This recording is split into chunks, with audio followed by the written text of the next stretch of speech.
रावण जिस समय मरणासन अवस्था में था, तब भगवान राम ने लक्ष्मण से कहा कि इस संसार से नीति, राजनीति और शक्ति का महान पंडित विदा ले रहा है। तुम उसके पास जाओ और उससे जीवन की कुछ ऐसी शिक्षा ले लो जो और कोई नहीं दे सकता। राम की बात मानकर लक्ष्मण मरणासन अवस्था में पड़े रावण के सिर के पास जाकर खड़े हो गए। लक्ष्मण काफी देर तक रावण के सिर के पास खड़े रहे, लेकिन रावण ने उनसे कुछ नहीं कहा। इसके बाद लक्ष्मण वापस लौट आए और प्रभु श्री राम से सारी बात बताई।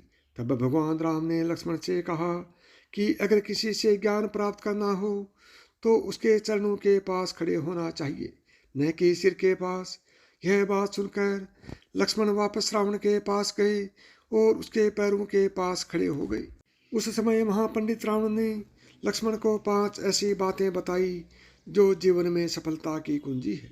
रावण का पहला उपदेश यह था कि इंसान को कभी भी अपने शत्रु को खुद से कमजोर नहीं समझना चाहिए, क्योंकि कई बार जिसे हम कमजोर समझते हैं वही हमसे ज़्यादा ताकतवर साबित हो जाता है।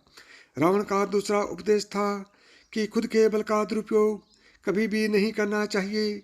घमंड इंसान को ऐसे तोड़ देता है जैसे दांत किसी सपारी को तोड़ता है। रावण का तीसरा उपदेश था इंसान को हमेशा अपने हितैषियों की बात माननी चाहिए, क्योंकि कोई भी हितैषी अपनों का बुरा नहीं चाहता। रावण का चौथा उपदेश था हमें शत्रु और मित्र की हमेशा पहचान करनी चाहिए। कई बार जिसे हम अपना मित्र समझते हैं वे ही हमारे शत्रु साबित हो जाते हैं, और जिसे हम पराया समझते हैं असल में वे ही हमारे अपने होते हैं।